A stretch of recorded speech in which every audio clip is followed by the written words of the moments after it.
we begin in Paris with the CBC's Nala Ayed. Nala. Peter, the manhunt is still on, but a raid at a place just northeast of here is the focus of attention, and we've just heard that an 18-year-old has surrendered to police. An irreverent, unapologetic newsroom. Silenced in a hateful hail of bullets. They had wondered here if a day like this would come. At least 2 masked gunmen appeared at the door. Armed with automatic rifles, they killed a police officer posted out front. Then threatened a woman, an employee who was with her daughter, into giving them the code to get in. In the newsroom, as a staff meeting got underway, they again opened fire, methodically picking off defenseless staff, most at point blank. I can still hear the shots ringing through my ears, she says. I never would have believed I'd hear shooting on my own streets. Everybody was running away. I feel really scared, she says. Leaving behind a newsroom smeared in blood. Minutes later, they were on the street again. Too distressing to show in its entirety, this cell phone video ends with the shooting of another policeman. In another video, they can be heard calling out, "God is great." One of them was heard saying they had avenged Islam's prophet, that they had killed Charlie Hebdo. On what some are calling the darkest day in the history of the French press, 8 of the magazine's staff had been murdered, including its co-founder, its editor, and 3 of France's most revered cartoonists. A slaughter, police called it. President François Hollande, who arrived quickly at the scene, said it was an act of indescribable barbarism, an attack on freedom of expression.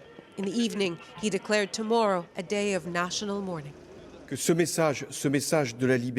journalists, said François Hollande, this message of freedom, we will continue to defend it in their name. He said the fallen police had died for freedom.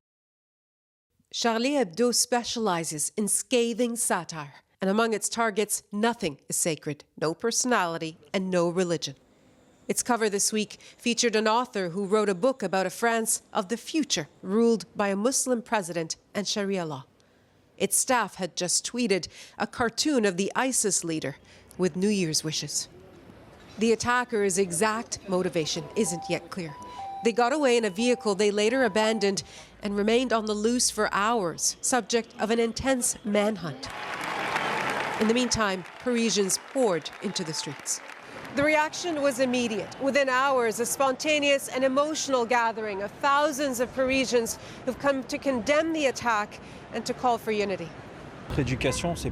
Terrorism is not part of our education. It is not part of our tradition. Our religion is a religion of peace and love. For many, it was simply too much. They killed also policemen. They shot them just like dogs. And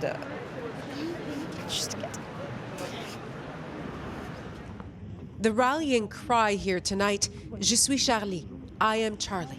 They say they are not afraid to loudly defend a fundamental right, freedom of expression. Peter, it's now early Thursday morning, and we've just heard from the French prosecutor who has confirmed that the 18-year-old who surrendered is now in the custody of police. Now, later today, the country will observe a moment of silence at around noon, but it's actually the conversations here that will determine how they will weather this. Peter. You know, Nala, you showed us how there's been this huge outpouring of support for the victims of the attack, for their families, but also clearly for the magazine itself. Yes, and we've heard actually a statement by the a joint statement by the directors of Le Monde and a couple of state broadcasters who said they will provide whatever necessary material or human resources, whatever it takes to keep Charlie Hebdo publishing.